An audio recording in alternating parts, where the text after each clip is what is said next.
मित्रांनो, जय शिवराय. आणि आजचा आपला नवीन व्हिडिओ असणार आहे आपल्या छत्रपती शिवाजी महाराजांचा शिवराज्याभिषेक का पार पाडला, शिवाजी महाराजांनी आपल्याला छत्रपती का बनवून घेतलं, शिवराज्याभिषेकाची गरज का होती, त्याचे काय परिणाम झाले, शिवराज्याभिषेकची तयारी कशी केली. चला तर आपण आजच्या व्हिडिओमध्ये हे सर्व पाहूया. व्हिडिओ शेवटपर्यंत नक्की पहा. कसा वाटलं कमेंट मध्ये नक्की सांगा. जय शिवराय. चला तर आता व्हिडिओला सुरुवात करूया. मित्रांनो, छत्रपती शिवाजी महाराजांचा राज्याभिषेक हा इतिहासातील खूप मोठ्या गोष्टींपैकी एक गोष्ट आहे. चला तर आता पाहूया काय होता राज्याभिषेक. दिनांक 6 जून 1674 रोजी शहाजीराजांच्या पुत्राने म्हणजे छत्रपती शिवाजी महाराजांनी स्वतःचे राज्य अधिकृत व्हावे आणि स्वतःच्या स्वराज्याचे अधिकृत राजे व्हावे या हेतूने स्वतःच्या स्वराज्याचा राजा म्हणून राज्याभिषेक केला. याच सोहळ्याला शिवराज्याभिषेक किंवा राज्याभिषेक असं म्हणतात. छत्रपती शिवरायांनी ह्या राज्याभिषेकासाठी अमाप द्रव्य धन खर्च केले आणि सोबतच स्वराज्याचे सर्व मंत्री, सरदार आणि मावळे यांनी मिळून या सोहळ्यासाठी प्रचंड मेहनत घेतली होती. हजारो पाहुणे मंडळींच्या उपस्थितीत हा सोहळा रायगडवर संपन्न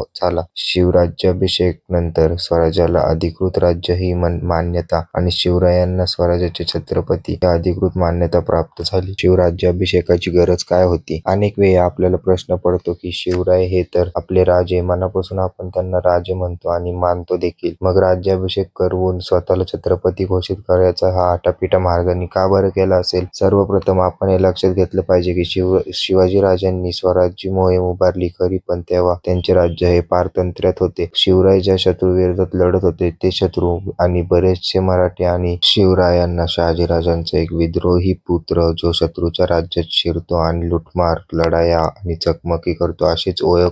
महाराज हे अधिकृत सिंहासनाधीष्ठ राजे नसल्यामुळे स्वराज्यातील लोकांना हे स्वराज्य खरे नव्हे असेच वाटत असे. स्वराज्यातील प्रजेला अजून स्वराज्याचा साक्षात्कार झाला नव्हता. यामुळेच आपला खरा राजा कोणता याबद्दल अनेक वेळी प्रजेला मनात शंका येत होत्या. आपला खरा राजा कोणता, राजनिष्ठा कोणती, राजद्रोह म्हणजे काय, असे अनेक प्रश्न रयतेला पडत होते. स्वराज्य अजूनही अधिकृत नव्हते. शिवरायांचे अनेक पराक्रम जग जाहीर झाले होते. शिवरायांबद्दल प्रत्येकाच्या मनात प्रेम, आदर आणि निष्ठा होती, परंतु त्यांचे स्वराज्य हे अधिकृत नव्हते. त्यामुळे शिवराय आपल्या रयतेची निष्ठेची अपेक्षा करू शकत नव्हते. सोबतच रयतेच्या कल्याणासाठी काही करार, नियम, अटी व कायदे शिवाजीराजे करू शकत नव्हते, कारण त्यांचे स्वराज्य अधिकृत नव्हते. या काही अशा कारणांमुळे आपल्या स्वराज्य निर्मितीची संघर्षाची तब्बल 30 वर्षांनी शिवरायांनी आपल्या दिग्विजय अधिकृत करण्यासाठी शिवराज्याभिषेक करणं ठरवलं आणि शिवराज्याभिषेक करून घेतला. चला तर मित्रांनो, आता जाणून घेऊया शिवराज्याभिषेकाची तयारी कशी करण्यात आली होती. शिवराज्याभिषेक करण्याचे ठरल्यावर अनेक ठिकाणून महाराजांना विरोध झाला होता. याचे कारण असे की महाराज हे क्षत्रिय नव्हते आणि राजा म्हणून गादीवर फक्त एक क्षत्रिय व्यक्ती बसू शकतो हा आरोप फेटाळून लावत मराठ्यांनी शिवरायांच्या पराक्रमाचा इतिहास शोधून हे सिद्ध केले की शिवाजीराजे भोसले हे राजस्थानातील उदयपूर येथील सिसोदे या राजपूत घराण्याचे वंशज आहेत. त्यामुळे त्यांचे राज्याभिषेक अतिशय वैध आहे. राज्याभिषेक जिथे होणार होता त्या रायगडावरती चोख पहारा असणे गरजेचे होते. सोहळ्याआधी गडाची डागडुजी करणे हे अत्यंत महत्त्वाचे होते. शिवराज्याभिषेकासाठी अनेक मंडळींना आमंत्रित करण्यात आले होते. सामान्य रयतेसोबतच देश विदेशातून देखील अनेक विद्यमान इतिहासकार, अधिकारी, सरदार, इंग्रज, पोर्तुगीज, फ्रेंच, डच आणि अशी अनेक मंडळी उपस्थित राहणार होती. या सर्वांसोबतच महत्त्वाचे होते ते म्हणजे शिवरायांचे सिंहासन आणि गडाची सजावट. संबंध गड डोळे दिपवणारा थाटात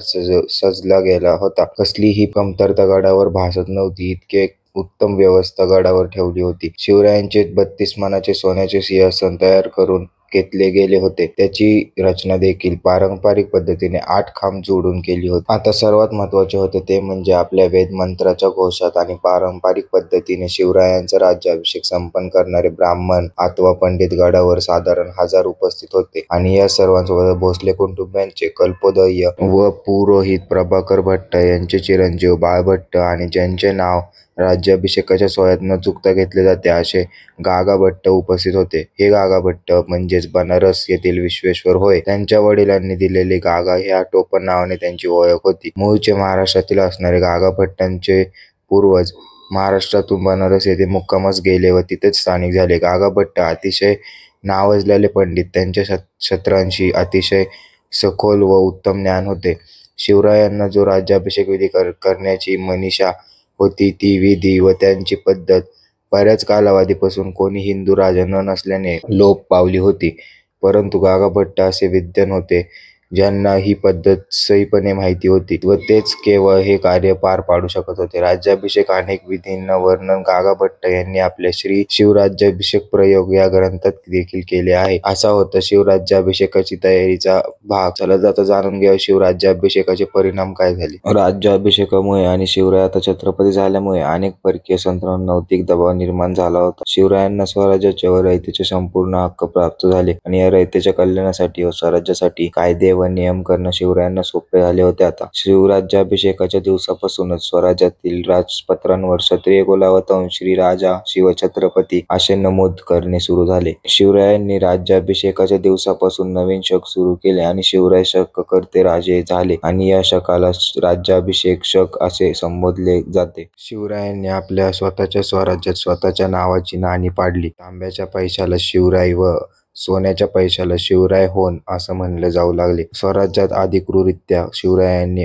अष्टप्रधान मंडळांची नेमणूक केली आणि अनेक सरदार व मंत्री यांना स्वराज्याची कामे व जबाबदारी वाटून दिल्या. ज्या काळात मुघलांचे राज्य शिखरावर होते त्या काळात शिवरायांनी आपल्या मातृभूमीवर आपले स्वतःचे रयतेचे महासाहेब जिजाऊंचे व राजे शहाजी यांचे स्वप्नातील स्वराज्य उभे केले आणि त्या स्वराज्याची वाटचाल सुराज्याकडे सुरू केली. ही घटना इतिहासात सुवर्णक्षण म्हणून ठरली. आपले दुर्दैव असं की आपण ह्या शिवरायांच्या काळात हा सोहळा बघू नाही शकलो, पण आता सोहळ्याचं वाचन करून अभ्यास करून आणि शिवरायांना आठवून आपण हा भूतकाळातील सोहळा मनापासून अनुभवू शकतो. आपल्या राजांना म्हणजे छत्रपती शिवरायांना मानाचा मुजरा. जय हिंद, जय महाराष्ट्र मित्रांनो, जय शिवराय. असेच इतिहासातील व्हिडिओ पाहण्यासाठी आपल्या चॅनलला सबस्क्राईब करा आणि जास्तीत जास्त लोकांपर्यंत शेअर करा जेणेकरून आपला इतिहास बऱ्याच लोकांपर्यंत पोहोचेल.